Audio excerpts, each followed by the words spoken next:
Our goal is actually to make improvements to search that just answer the user's information need, get them to their answer faster and faster, so that there's almost a seamless connection between their thoughts and their information needs and the search results that they find.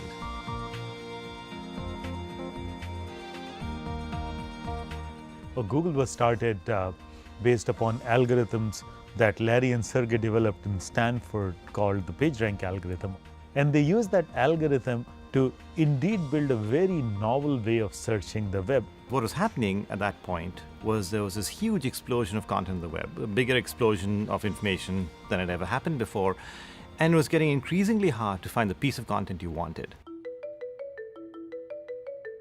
In the beginning, we didn't have any advertisements at all. And as we went to add advertisements, it was very important to us that those ads be as relevant to the search as the search results themselves. And it was also very important to us that they be distinguished from the search results. There was a clear separation between ads and search from the very earliest times. Search had one goal and one goal alone: to provide the most relevant information for the user in the fastest time possible.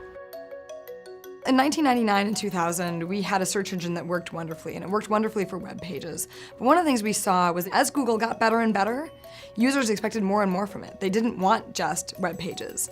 They wanted the best possible information available, be that a picture or a book. And so we started looking at how we could search new and other forms of content. And image search was the first of those, because we know that a picture is worth 1,000 words. And there were a lot of times when people would say, what is turquoise? We got to search, what is turquoise? And there's no way to answer that question without a picture. When September 11th happened, we as Google were failing our users. Our users were searching for New York Twin Towers, and our results had nothing relevant, nothing related to the sad events of the day. Because our index was crawled a month earlier, and of course there was no news in that index. So we placed links to all the news organizations like CNN right on our front page saying, please visit those sites to get the news of the day because our search is failing you.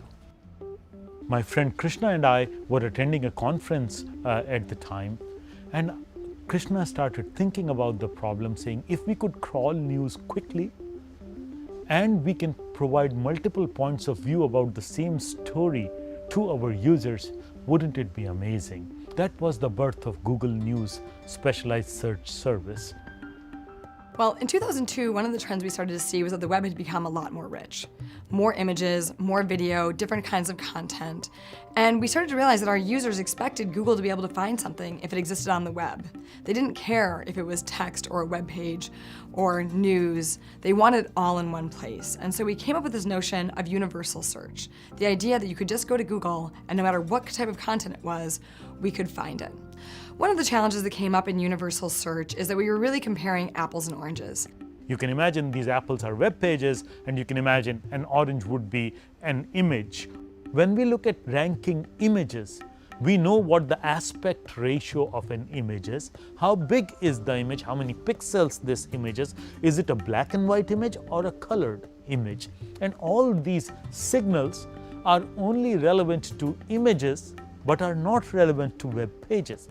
And that's why universal search was such a hard task when we did it, because the science was not fully developed. We basically ended up putting things either on the top of the page, on the bottom of the page, or somewhere in the middle, because we didn't have a finer grained way of looking at the relevance, especially across different media types. And over the years, we developed our science tremendously. And today we are beginning to place several kinds of information in multiple positions on our result page as our algorithms get better and better. Our goal is to make it so that the improvement we make is so much what you wanted and fits so cleanly into the flow of what you're looking for that you almost don't notice that it's happened. And looking back at it, it seems obvious that that's the way it should have always been in the first place. When you do need a specific bit of information, Google tries to provide you exactly that using our quick answers. For example, take sports scores. You kind of want to know what the score is right now. You want to know how tall is the Empire State Building. Well, we want users to come to Google and get their information as quickly as they possibly can. And with Instant, you don't even have to type in your full thought. You don't have to hit enter. You can type in something like bike H, and we'll just show you the results right there before you've even finished your thoughts. We are pushing the boundaries of how you actually fundamentally interact with the search engine itself. With search by image, you can actually use that image as an input for the search. The truth is that our users need much more complex answers.